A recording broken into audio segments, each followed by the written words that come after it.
Oke, Assalamualaikum warahmatullahi wabarakatuh. Selamat siang. Waalaikumsalam. Kita bertemu kembali dalam acara Business to Business ini dengan narasumber yang biasa. Nanti kita berbincang dengan sosok muda, pimpinan milenial. Langsung aja kita kenalkan ya, Bang Dhani Kurniawan, SPT, Branch Manager Tunas Daihatsu Lampung. Assalamualaikum Bang Dhani. Waalaikumsalam, Bang Heri. Apa kabar Bang? Alhamdulillah, nih betul ya. Udah lama nggak ketemu juga ya? Sejak pandemi sama-sama Abang yang sembunyi, Bang Dhani sih kerja terus. Ya Bang Dhani. Namanya juga prajurit kita Bang. Iya. Hari ini kita di acara Business to Business Tribun Lampung, Tribuners, yang ditayangkan juga di YouTube dan Facebook yang Tribun hari ini Bang. Kita mungkin nanti sharing sedikit tentang kesuksesan Abang selama berkarir, apa saja tipsnya sehingga dalam usia yang muda Abang sudah bisa pada posisi yang sekarang sebagai Branch Manager Tunas Daihatsu Lampung ya Bang ya. Ini acara memang untuk menginspirasi anak-anak muda supaya nanti saat mereka berkarir, yang masih mahasiswa dan sudah berkarir bisa mengikuti jejak Abang lah.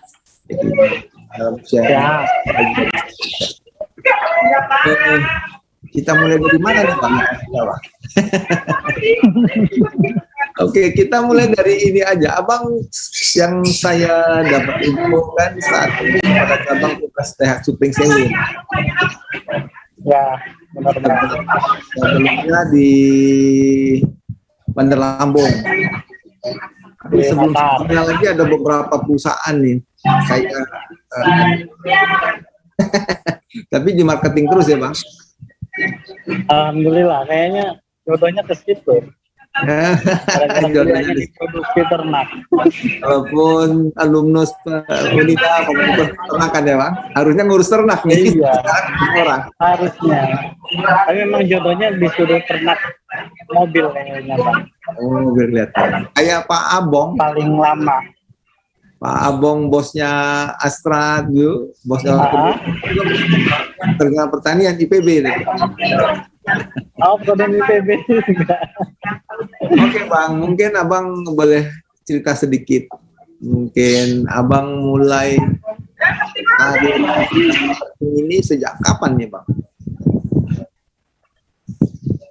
Boleh cerita sedikit kali. Gimana Bang? Sejak kapannya apanya? Mulai berkarir sebagai orang marketing sejak kapan ya Bang? Ya, Kalau mulai berkarir itu Bang, sejak sebelum lulus sebenarnya 2006. Jadi sebelum wisuda sudah gabung di PT Paros, itu saya cantumin ya, itu sebelum wisuda saya sempat gabung di PT Paros, di marketingnya juga. Paros Farmasi ya Bang, perusahaan farmasi ya? Iya, Medrep Bang. Jualan itu obat ke dokter. Obat. Iya. Kenapa dulu startnya dari obat-obatan? Ya waktu itu belum wisuda, dimutasi ke Jakarta, jadi akhirnya saya resign kan. Setelah wisuda baru masuk ke Summit Auto Finance. Jadi ya kayaknya rezekinya di marketing terus ya. Gara-gara baca di Gramet nih kayaknya katanya kalau mau naik kelas katanya Bang, itu yang lebih cepat dari marketing katanya. Makanya ini ngerti nggak ngerti pokoknya ngejebur aja dulu deh pokoknya ke dunia marketing. Jadi ini ya, latih mental gitu ya, awal-awal ya. Tapi memang masuk Medrep di Paros itu benar-benar langsung latih mental, benar ketemu dokter-dokter kan, spesialis kan susah-susah tuh Bang. Sampai malam-malam tuh Bang ya? Iya, tapi sampai malam-malam nunggu selesai praktek baru kita bisa sharing, itu pun nggak lama, cuma berapa menit gitu ya kan. Dari situ ya mungkin terlatih mentalnya lah, selain dulunya pernah belajar jadi aktivis juga kali ya, makanya kebentuknya ya udah jangan baper-baper gitu kan. Kalau kata milenial jangan baper-baper gitu kan. Jadi mentalnya kebentuk di situ ya Bang. Ya seperti itu. Berapa lama di Paros Bang? Paros itu cuma 3 bulan, di Oto itu 2 tahun, dan Excel 1 tahun. Ya paling lama alhamdulillah di Tunas Daihatsu ini Bang, sudah tahun ke-11 nih, kayaknya paling betah di Tunas Daihatsu. Kayaknya duitnya banyak tuh, jadi abang betah ya.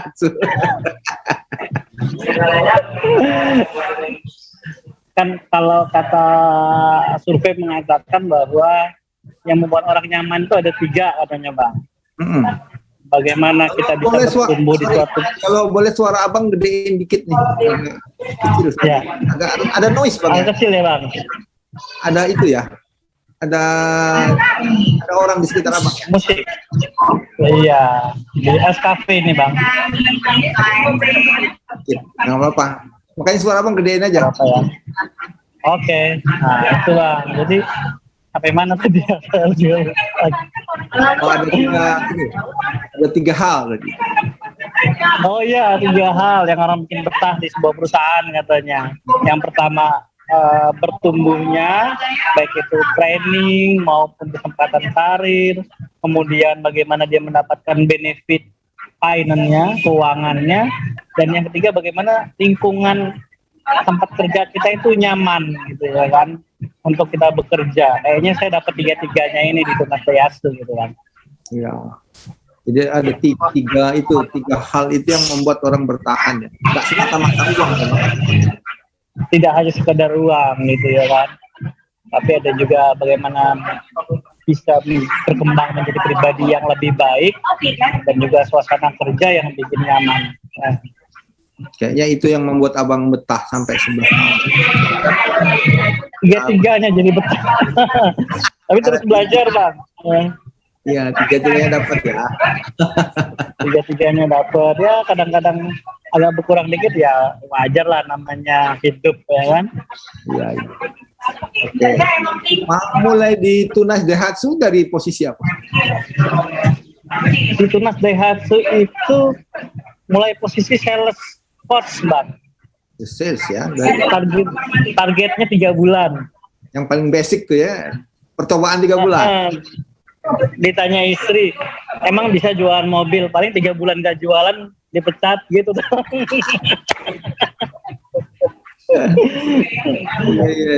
Di ini ya, di Haji Menang ya. Iya, karena kan nggak pernah mimpi jualan mobil gitu Bang. Abang nih aslinya mana sih? Orang kota? Kalau aslinya, aku itu gedenya di Kalianda. Enggak ya. Tapi turunannya Krui sama Magelang. Tapi orang ibu juga udah veteran, kakek di Suwak Sidomulyo. Jadi imigran lah ya, mentalnya imigran ya. Perantau ya Bang, setengah perantau sih. Perantau ya. Kalau perantau itu memang beda. Kalau mental perantau sama orang yang di kampung sendiri beda. Harus hidup ya Bang ya katanya ya. Untuk maju beda. Boleh cerita dikit Bang, apa yang membuat abang pada saat kan di training 3 bulan harus capai target, nggak pernah jualan mobil. Banyak orang yang ngalamin hal seperti ini nih. Pernah dunianya masuk dikasih target, tapi abang termasuk yang berhasil. Buat abang bisa bertahan. Dulu itu saya pernah nyalon anggota dewan Bang. Waduh, tahun berapa tuh Bang?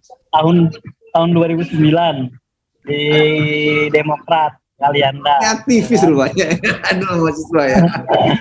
Jadi pada saat nyalek itu saya belajar bukunya Dekan Ekonomi UI ya Pak, agak lupa saya namanya, bagaimana marketing politik gitu ya kan. Akhirnya begitu masuk Daihatsu langsung saya terapkan. Kalau abang dulu pernah lihat di angkot-angkot, bukan calon gubernur gitu ya kan. Marketing politik itulah yang saya terapin, pakai stiker, promonya, pakai flyer, tempel di tembok-tembok di restoran-restoran. Pokoknya saya belajar marketing politik, akhirnya saya terapin di benar-benar di dunia marketing gitu kan. Abang sempat nyalek gitu? Sempat nyalek? 2009. Oh, terpilih atau gimana? Alhamdulillah enggak. Jadi Setelah masuk pengalaman di politik yang gagal itu abang pakai di dunia bisnis ya? Yes, di otomotif. Ya abang tampilkan gaya yang berbeda, ada diferensiasi ya, berbeda dengan yang lain. Dan juga ada tambahan sedikit bang, saya dulu udah mengenal yang namanya SMS broadcast. Kebetulan punya kawan yang punya SMS broadcast ya kan, saya pergunakan juga itu. Dulu ada artis 2009 bang ya, 2009 ya? 2010. 10, oke. Jadi abang sudah mulai digital ya? Udah mulai sudah digital, pakai laptop, pakai modem gitu. Sehari 10.000 SMS saya dulu bang. Jadi abang nggak nggunain cara konvensional yang salesman door to door canvassing gitu nggak ya? Enggak bang, termasuk yang tidak suka canvassing dulu karena fisiknya kali nggak menunjang kali ya. Oke. Jadi abang ada dua hal yang dilakukan waktu awalnya, pakai broadcast sama marketing politik, pakai flyer, ada di angkot, di dinding-dinding gitu ya, supaya orang kenal, rumah makan. Betul. Kan kita perantauan nggak ada yang kenal. Oke. Respon dari calon pelanggan apa, abang gimana? Langsung banyak yang telepon? Banyak banget ya. Jadi responnya cuma memang akhirnya branding tadi juga menentukan bang. Jadi karena nggak tahu nih siapa yang tiba-tiba SMS kan, kalau dia ada banner, ada di angkot-angkot one way, akhirnya trustnya dapat. Oh ini sales benar-benar sales gitu kan, nggak takut kabur gitu kan, karena oh ini nggak, kalau salesnya nggak serius, nggak asli mungkin ya, nggak bakal nih berani yang begini-beginian gitu. Jadi akhirnya trustnya juga dapat. Oh iya saya tahu ini Bang Dani yang diangkut-angkut itu kan, katanya. Seperti itu. Jadi abang mulai dengan personal branding dulu ya. Jadi personal branding kalau bang. Dikenal dulu ya wajahnya ya. Ada nomor telepon. Iya kita telepon selampung dulu banyak banget gitu ya kan. Sampai saya cuma angkat telepon sehari itu bisa sampai 22 orang nelpon saya. Mobil semua. Nanya-nanya mobil. Jadi nomor customer itu yang saya simpen. Kalau saya bilang, Bu, Pak, saya ke rumah ya besok. Kalau dia bilang oke, baru namanya saya simpen dulu bang. Kalau dia bilang iya nanti saya tanya-tanya dulu, saya kabarin lagi. Saya nggak simpen dulu nomornya karena terbatas kan memori handphone kan. Oke. Masih pakai belum WA dong bang itu ya? Belum, masih SMS bang. SMS. Waktu baru-baru mulai BBM kan. Oh masih ini BBM ya? BlackBerry ya? Iya. Oke, jadi ini yang membuat abang berbeda dengan salesman yang kira gitu ya. Oke.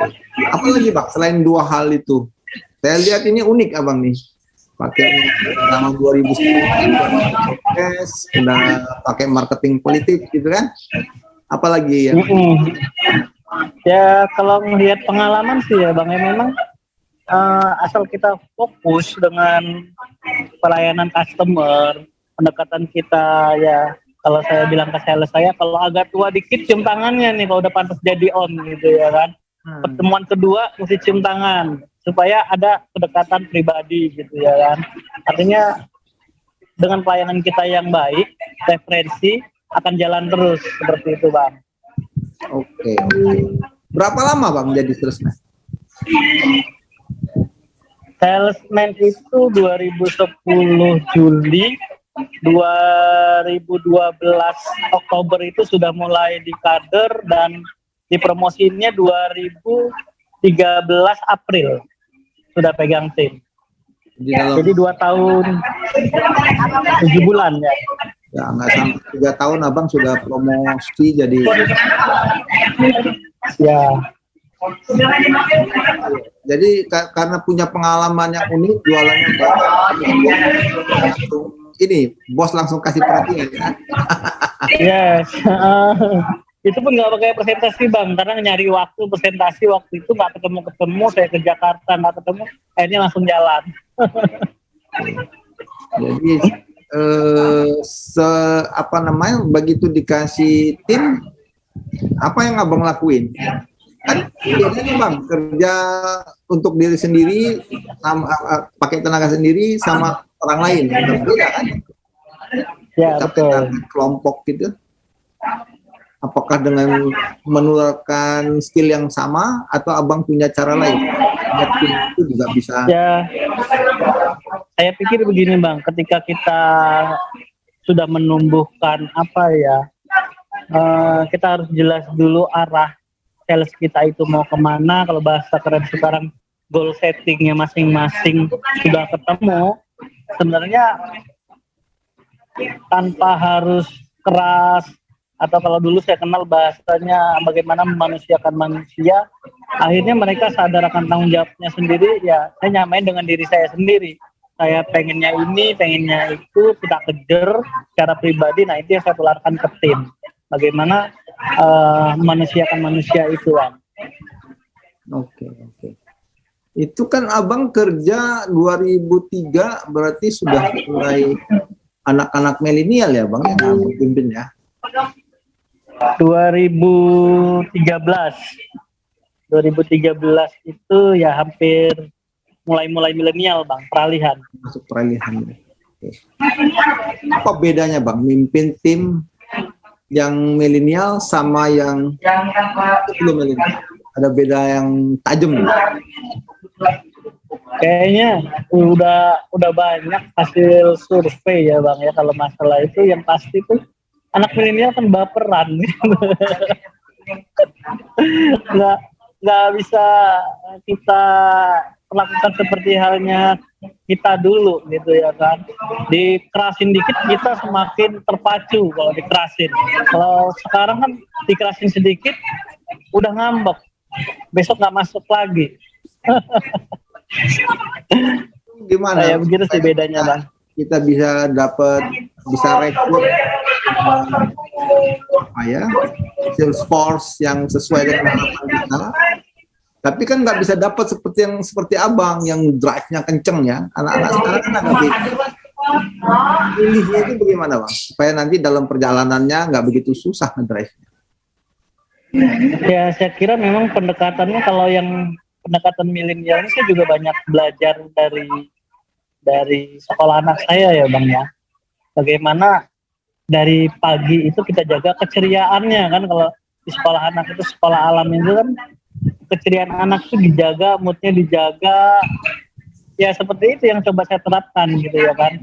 Dan yang jelas kan milenial itu directnya mesti jelas dalam artian kita nggak bisa bilang kamu mesti seperti ini, kamu seperti ini ya. Mesti dicontohin, seperti halnya ayo coba main TikTok ya, mau nggak mau saya juga main TikTok kan bang, seperti itu. Mesti terjun juga bang ya. Dulu mesti praktekin juga bang, directnya mesti jelas. Oke. Dulu kan abang dididik sama Gen X mungkin ya, bos-bosnya abang kan masih belum milenial kan. Ngedrive-nya mungkin masih bisa dengan briefing pagi, dikasih motivasi dan sebagainya ya. Seperti itu. Sekarang kan agak beda. Mungkin tetap ada briefing, tapi briefingnya nggak seperti dulu kali ya. Kalau dulu agak apa ya, agak kencang gitu. Kalau sekarang nggak bisa kali ya dengan cara seperti itu. Kalau sekarang mungkin gini bang ya, trik sekarang yang sedang saya kerjakan ya, kalau setelah briefingnya nggak perlu lama-lama, to the point aja ya kan. Setelah briefing main ludo gitu kali ya, agak milenial dikit. Jadi kayak supaya happy. Iya, main sambil bekerja gitu ya. Terus nagih targetnya bagaimana? Apakah mereka produktif?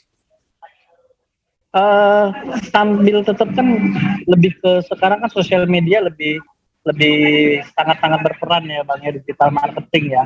Meskipun saya belajar baru ketemu formulasinya di tahun ini ya kan. Akhirnya di digital marketing saya itu sangat efektif sekali.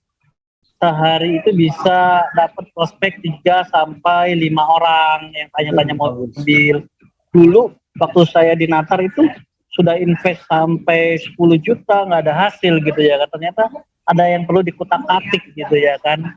Di fanpage Facebook itu ada yang perlu dikutak-atik supaya efektif akhirnya gitu. Nah, bahan itulah yang kita garap bareng-bareng.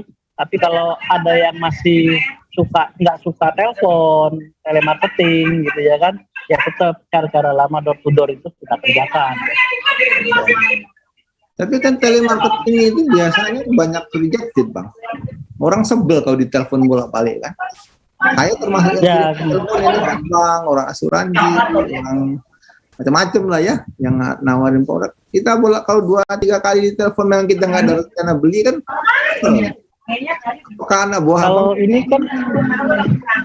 kan gini Bang, mereka sudah menunjukkan minat dulu untuk beli mobil. Beda halnya kalau telemarketing kan diteleponin orang minta waktu jelasin promo kan enggak.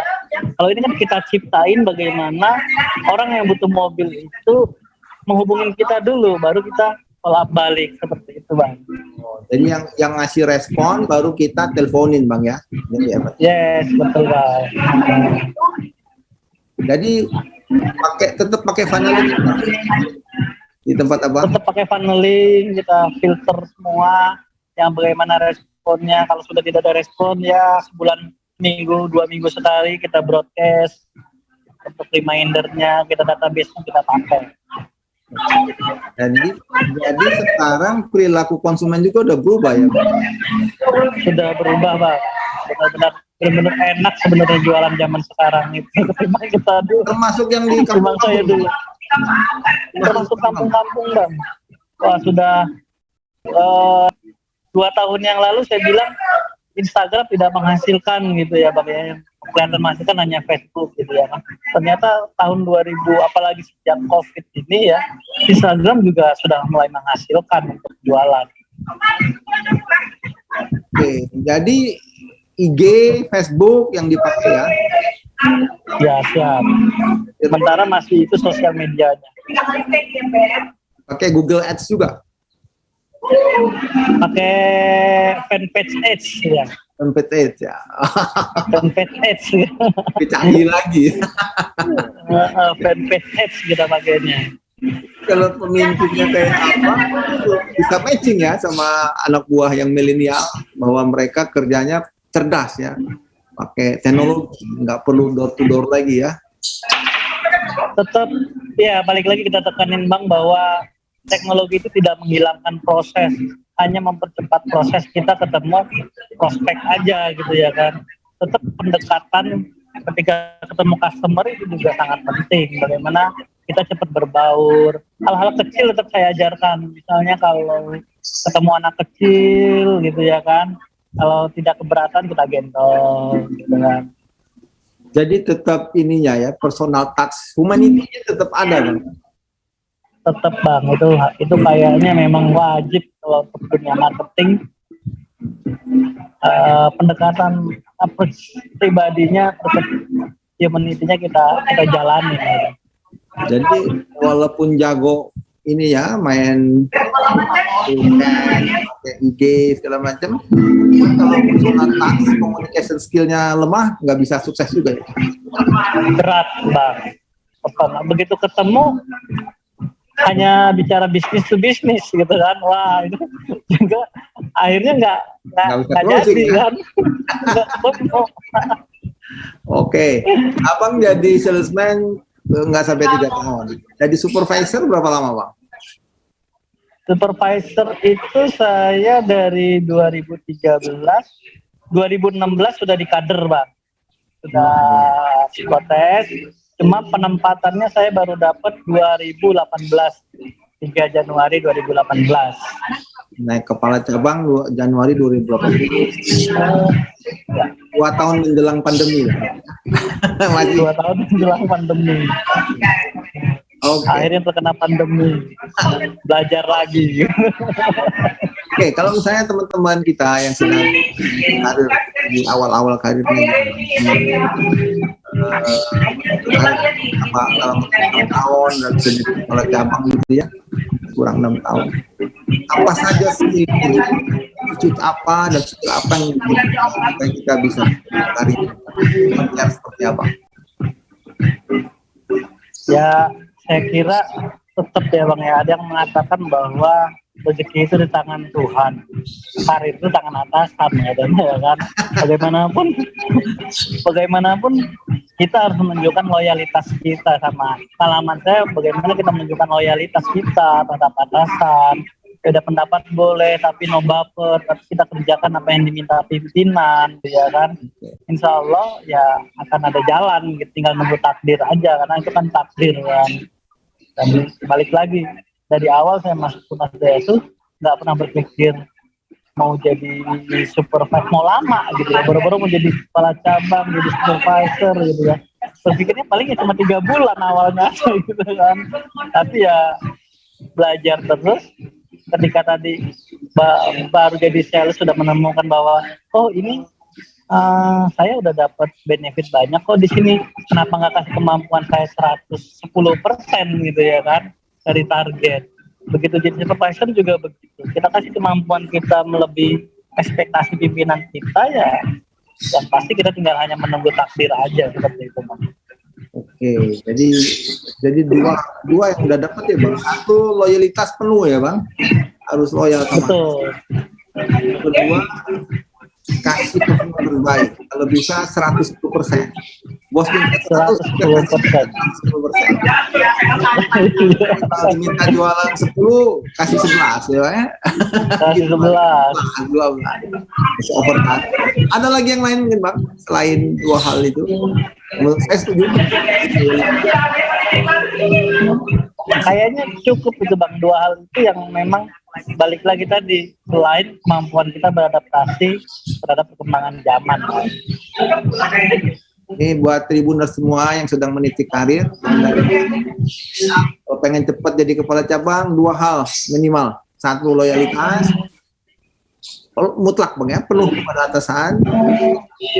Atasan kita bagaimana beliau juga bisa maju, yang itu harus kasih performa terbaik, performance jangan 100%, tapi 110%.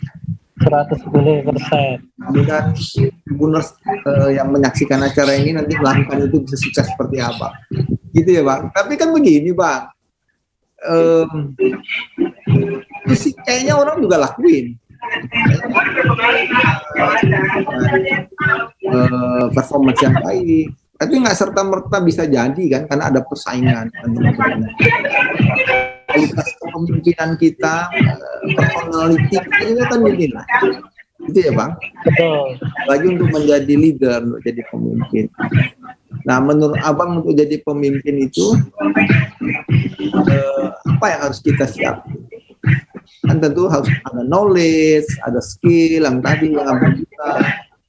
Tapi ya, waktu kita jadi leader itu kan sangat ini ya, tantangannya kan banyak di satu tempat, di satu cabang beda-beda tantangannya. Nah, menurut Abang untuk jadi leader yang baik, kira-kira apa yang kita mesti, apa yang kita harus punya, dan skill apa yang harus kita punya? Sebenarnya kan kita dipercaya pimpinan itu kan karena dilihat kita bisa mentransformasi ilmu kita ya Bang ya. Dan kita ini kan banyak, kayak saya banyak kekurangannya gitu. Maka dulu itu saya coba cari yang bisa memotivasi saya bagaimana mengajarkan sesuatu kepada tim. Ya. Alhamdulillah waktu dapat reward THQ Ambassador gitu ya kan, saya diperkenalkan langsung, ketemu langsung sama motivator Pak James Gui Bang. Pak James Gui. Jadi akhirnya saya selalu mendengarkan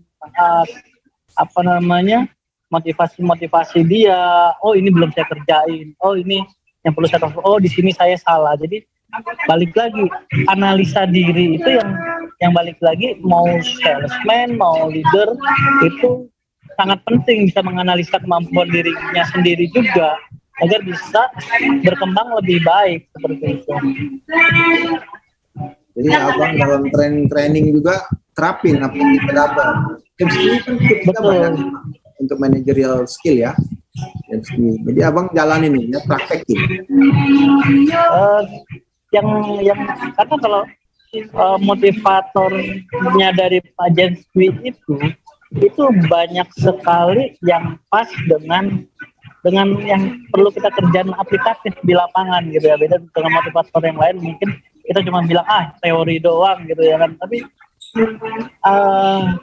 kalau kita ngerasa Pak James ini unik gitu kan, dia kan unik tuh Bang, bahasa Indonesia, bahasa Inggris, kita hanya senang, akhirnya yang dia sampaikan juga kan baik, makanya mungkin dari diri kitanya mesti cari nih siapa sih gitu ya kan, sosok yang kita cari untuk kita lebih baik seperti itu Bang. Anak-anak terutama yang tipsnya itu bisa di lapangan ya. Ya, itu aja Bang dari zaman dulu.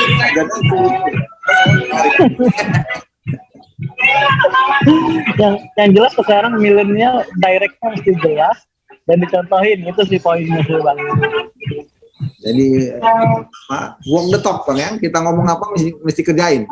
Jadi anak-anak iya, kayak fanpage itu juga mereka nggak awal-awal tidak begitu yakin bagaimana mereka keluar duit duluan, kita contohin, akhirnya dapat hasil, akhirnya mereka mau kerjain juga karena abang bisa dan hasilnya mereka jadi ikut ya. Nggak gampang juga yakinin milenial kan. Ya. Betul. Sekarang anggota berapa Bang marketing? Untuk tim saya sekarang ada 13 orang di Prinseu. Target berapa Bang?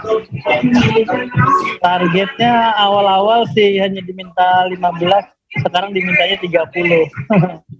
udah naik 100% gitu. Oh iya, makanya. Gila yang kerja. Alhamdulillah. Halo. Putus nih. Putus Bang. Ya.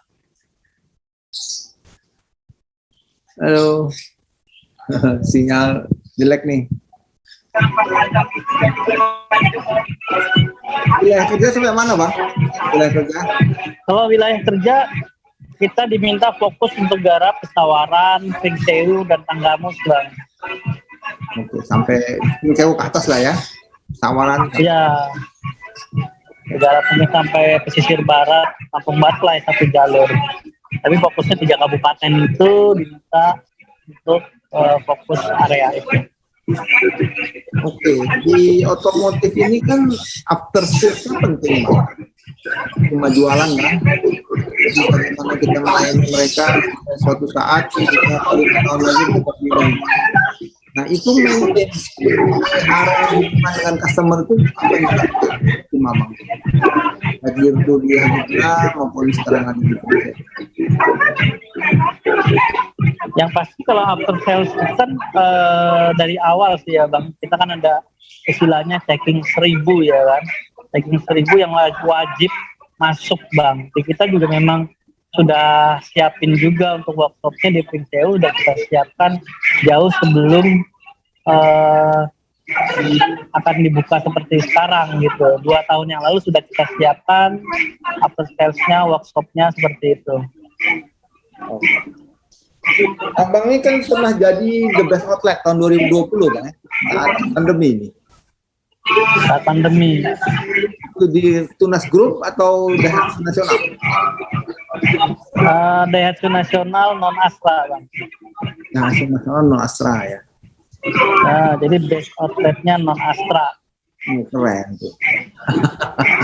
Alhamdulillah itu mimpi yang jadi kenyataan waktu pertama kali ikut ya kan, Daihatsu Ambassador ya kan. Jadi ya mudah-mudahan bisa lah jadi best outlet ya. Iya. Ini tiket untuk naik jadi GM nih Bang, Ada dipegang tiketnya. Amin. Amin. Oke. Mau tanya gimana abang jalanin hidup yang penuh semangat seperti saat ini kan?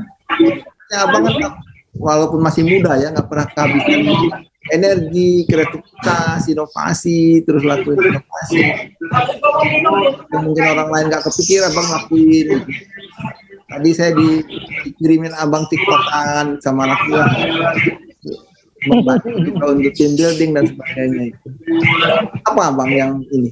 Yang apa yang membuat abang terus berenergi seperti itu? Saya kira ada satu quote yang mengatakan di sekolah anak itu, kalau kita pengen anak-anak kita hebat, kita harus jadi orang tua yang hebat gitu. Nah, yang pasti ya itu tadi balik lagi, keluarga itu bagaimana kita berusaha agar mereka bisa dapat berkembang lebih baik, ya akhirnya perlu finansial yang bagus dan juga perlu contoh yang hebat juga. Nah, itulah yang ingin saya tularkan kepada anak-anak saya seperti itu, Bang. Ya energinya dari situ yang pasti. Dari keluarga, Bang ya. Semuanya buat dari keluarga. Intinya itu keluarga besar, Pak. Untuk masa depan anak, karena tadi yang saya bilang pengalaman dulu kita gitu ya kan, mungkin pernah merasa harusnya saya juga bisa tuh kalau saya dibeliin sepatu baru misalnya gitu ya kan, kalau saya juga dibeliin buku saya juga bisa pinter gitu ya kan. Akhirnya jangan sampai terulang gitu. Akhirnya saya pengen anak-anak saya tidak ada alasan untuk gagal gitu ya kan. Semua fasilitas yang mereka inginkan sudah coba kita sediakan. Sekolah-sekolah yang terbaik kita pilihin gitu kan. Karena finansial kuat, jadi anaknya kasih sekolah terbaik. Gitu. Kasih sekolah terbaik gitu. Itu yang membuat bukan sekolah mahal ya, Bang, sekolah terbaik. Terbaik ya. Terbaik kan nggak harus mahal, Bang. Betul. Itu energi itu ya dari keluarga yang membuat abang terus bersemangat. Bersemangat. Siap masa depan anak ya. Oke. Bang Dani ini kan masih muda. Apakah akan berkarir jadi karyawan atau ada mimpi lain, Bang? Tanya gitu, dan sebagainya. Kita pengen denger aja. Ini saya gara-gara masuk IMA ini saya nyesel juga nih, gara-gara masuk IMA jadi pengen entrepreneur gitu kan. Ini kok isi grupnya entrepreneur semua gitu, Bang, waktu baru-baru masuk grup IMA kan. Nah, akhirnya ya balik lagi belajar, ya tetap ada cita-cita bagaimana bisa jadi entrepreneur gitu kan. Berapa kali latihan jadi entrepreneur walaupun gagal kan, habiskan jatah gagal kan. Abang tahu kan? Belajar. Belum 7 kali, masih banyak waktu. Baru 4 kali, kayaknya nunggu yang 7 kali kan. Karena begini, Bang, abang terlalu cepat jadi kepala cabang. Jadi kalau nggak DM, nggak cepat jadi direksi, nanti bosen pasti. Jadi mesti ada mainan baru kan. Ya, belajar ngeliat orang-orang kok berani gitu ya. Memang dari dulu pernah dulu baca buku The Power of Pepet, Bang. Oke. Ya, dulu waktu keluar dari Excel itu saya coba praktekin buku The Power of Pepet. Bagaimana tidak punya modal tapi pengen punya usaha. Ternyata dapet gitu ya. Ada orang yang percaya sama saya dulu, pengen invest bakso Sony, bukan di Pringseu dulu, Bang. Oke. Tapi akhirnya saya yang takut sendiri gitu. Nggak jadi akhirnya jadi entrepreneur. Kan biasanya bagi waktunya yang susah kan, Bang. Fokus. Kita masih bekerja itu kan usahanya jadi disambi gitu kan. Betul. Abang kalau dapat pilihan jadi entrepreneur atau jadi profesional?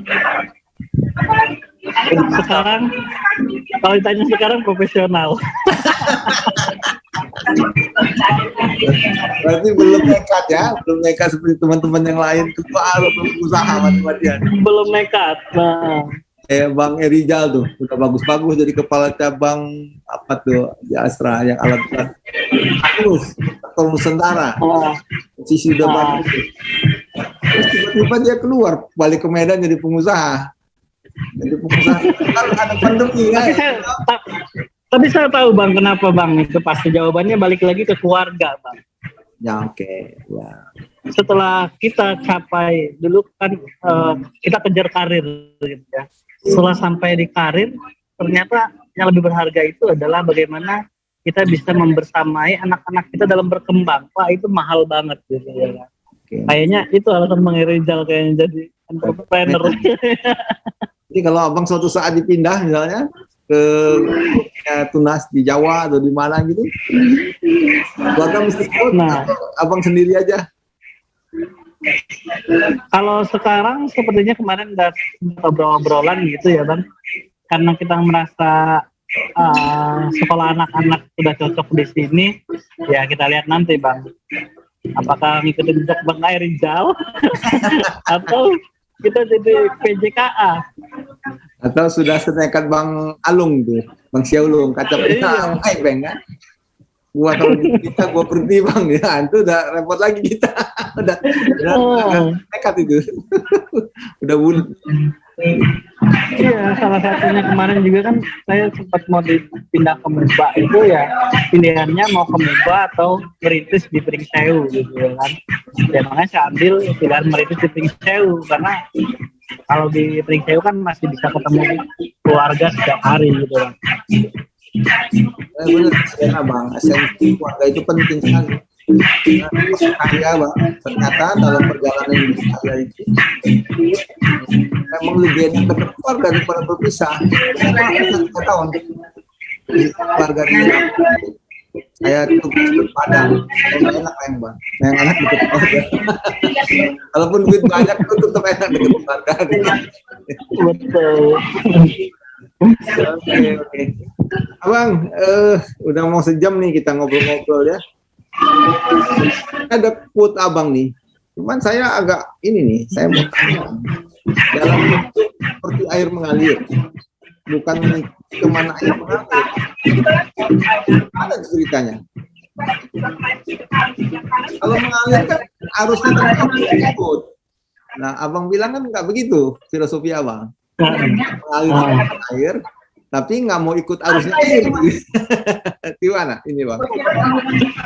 Ya, balik lagi Bang tadi, kreativitas tadi ya. Kalau kita hanya ngikutin apa yang orang kerjakan, tidak ada sesuatu yang pembeda ya, kita akan jadi kebanyakan orang, tidak jadi pembeda gitu ya.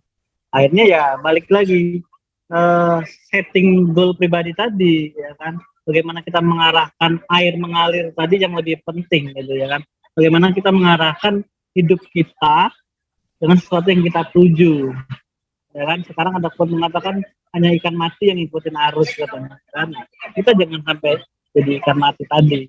Kita harus tahu mana yang kita tuju dan kita arahkan nih. Ya kan air ini mau mengalirnya ke sungai atau ke got gitu ya kan. Nah, itu maksudnya seperti itu Bang. Kreativitas kita menentukan apa yang kita tuju tadi bisa tercapai atau tidak. Ya, artinya itu takdir itu memang kita nggak bisa hindari. Tidak bisa hindari. Tapi ikhtiar itu wajib. Kita mesti seperti ikan, kita mau pilih bagian yang mana dalam sungai itu, kita mesti cari ya di mana tempat kita mencari kehidupan, mencari kebahagiaan dan sebagainya. Kira-kira gitu ya Bang? Nah, abang udah tingkat hakikat tuh nih kayaknya. Enggak. Saya cuma ini aja membaca kira-kira abang buat quote ini mau kemana. Tapi dalam ini dalam. Ikut arus tapi nggak mau terbawa arus itu ya. Betul. Ya, oke. Abang dulu di kampus saya dengar aktivis mahasiswa. Itu Bang? Agak ragu-ragu jawabnya. Dalam perjalanan hidup Abang banyak membantu nggak pengalaman kita jadi aktivis di kampus? saya kira justru benar ya kata senior saya dulu ya Bang ya, bahwa aktif jadi berorganisasi itu bukan langsung dirasakan, tapi akan dirasakan di dunia kerja.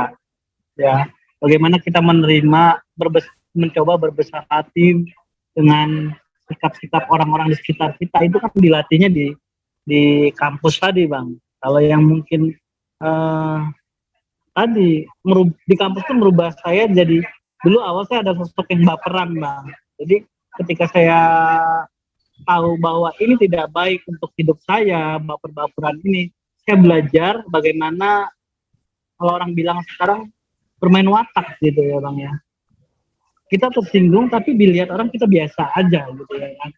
Biasa aja, dan akhirnya ya kita bisa nggak perlu nunjukin bahwa misalnya kayak kita jadi pemimpin, kita nggak suka sama orang dengan sikapnya, kita bisa netralisir. Nah, belajar dari organisasi itulah, makanya kita bisa apa ya, kita bisa membaper-baper lah istilahnya. Ya sudah ya, kalau kita nggak cocok dengan gayanya ya balik lagi, kita nggak bisa mengatur orang, kita hanya bisa mengatur interpretasi diri kita sendiri, bagaimana kita menyikapi sikap orang tadi. Di organisasi itulah terbentuk gitu. Oke, jadi organisasi di kampus atau di luar kampus itu apa membuat kita punya watak Bang ya? Akhirnya kita punya watak dan karakter itu kan. Karakter, termasuk latihan memimpin di situ ya kali ya, memimpin teman-teman. Betul Bang, betul. Sama itu yang Abang bilang, main watak itu juga nggak gampang Bang. Saya bang pernah tes di Auto 2000 Bang, waktu baru 3-4-5 bulan di Tunas, saya diajakkan kawan saya masuk Auto 2000. Jadi Bu Ulan kalau nggak salah ya, itu bilang, dari 300 orang di ruangan ini, cuma kamu yang nggak bisa baca. Itu puas banget kayaknya dengernya. Psikolog aja sambil ngomong begitu. Tapi lulus nggak Bang? Dulu saya tidak ada backup Bang, dari sisa 6 orang ya kan, sisa 6 orang karena butuhnya 6 orang. Sudah sampai cek kesehatan ya kan, akhirnya katanya yang diterima hanya 4 orang. Saya termasuk 2 yang nggak diterima karena tidak ada yang kenal dengan saya waktu itu kan. Kurang referensi. Tidak ada yang berani mereferensikan kan. Atau Abang karena wataknya nggak terbaca kali itu. Jadi cuma saya bilang sama istri saya, ya mungkin jodohnya di Daihatsu kali gitu ya kan. Jadi nggak diterima di Toyota, ya sudahlah jalanin aja gitu. Tadi jalanin lagi. Setelah arus nggak bisa dilawan ya kita ikutin gitu. Kan waktu 2000 belum tentu jadi kepala cabang Bang sekarang Bang. Betul. Kira-kira emang takdirnya dituntut Daihatsu gitu. Ini sama dengan Bang Yos kepala cabang Tunas. Itu waktu kenal, waktu saya balik ke sini terus dia bilang, Bang, kok pernah Abang tolak jadi salesman Abang dulu waktu tes. Abang sok banget, dia bilang nggak terima gua. Saya bilang sama dia, lu kalau di Auto 2000 belum tentu jadi kepala cabang, karena lu nggak diterima makanya jadi kepala cabang. Waduh, sama nasibnya sama Bang Yas. Ya, ada hikmahnya kau nggak diterima di Auto 2000 itu. Iya, iya.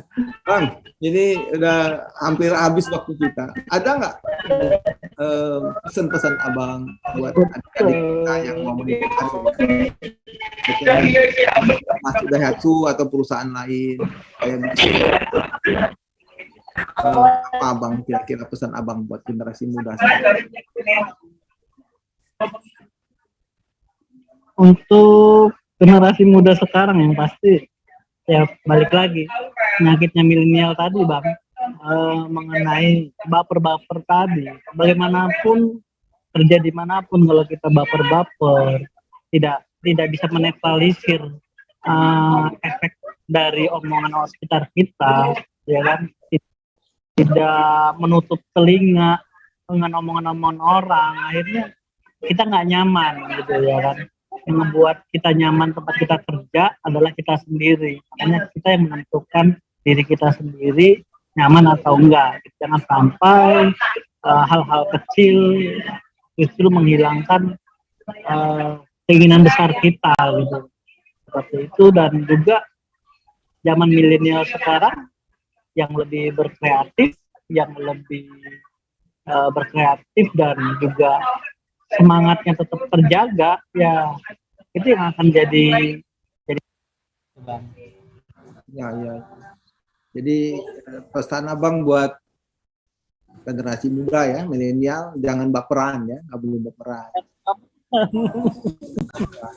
Karena kita tahu milenial ini kan potensinya besar. Mereka pinter, akrab dengan teknologi, bahasa Inggrisnya bagus. Jadi sebenarnya skill untuk maju besar. Cuman mungkin karena lahir dari keluarga yang mapan, Bang, yang sudah mapan, daya juangnya nggak seperti kita, anak orang susah kan. Itu mungkin bedanya, Bang. Gitu ya. Jadi kuncinya kata Bang Dani, jangan baperan. Kalau nggak baperan, insya Allah sukses. Gitu ya, Bang ya.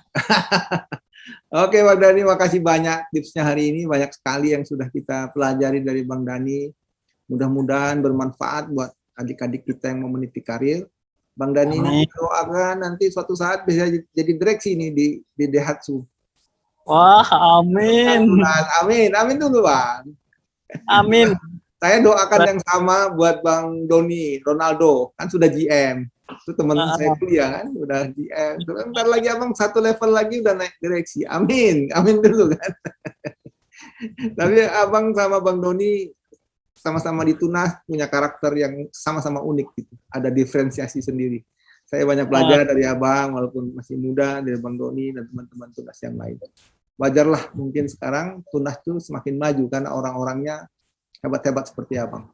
Sukses terus ya Bang Dani. Ya Bang, terima kasih doa yang sama buat Bang. Abang sukses juga tuh di Yayasan Damarian Karim. Wah, itu sangat menginspiratif. Inspiratif saya juga tuh kan. Selain pengen jadi entrepreneur, juga pengen juga nih. Pengen punya yayasan. Nanti ini Damarian Karim ini akan fokus ke pendidikan sama sosial aja Bang. Jadi kita untuk personal kita, untuk kehidupan saya udah cukup lah. Sekarang saatnya berbagi mungkin sedikit, ada pengetahuan, ada pengalaman gitu kan, untuk mudah-mudahan jadi bekal kita di akhirat. Minta doanya Bang. Oke Bang Dani ya, sukses selalu. Terima kasih banyak Bang. Terima kasih banyak. Oke, Tribuners, demikian perbincangan kita dengan Bang Dani Kurniawan, sosok muda yang sangat sukses, dan kita berdoa beliau akan selalu sukses di masa depannya. Tips-tips yang sudah dibagikan tadi, mudah-mudahan banyak manfaatnya buat kita semua, buat adik-adik, terutama yang ingin meniti karir dengan cepat. Dan pesan Bang Dani, jangan baperan buat teman-teman milenial. Ya, sekali lagi makasih Bang Dani. Sampai ketemu nanti Tribuners di Senin depan dengan narasumber yang berbeda. Assalamualaikum warahmatullahi wabarakatuh.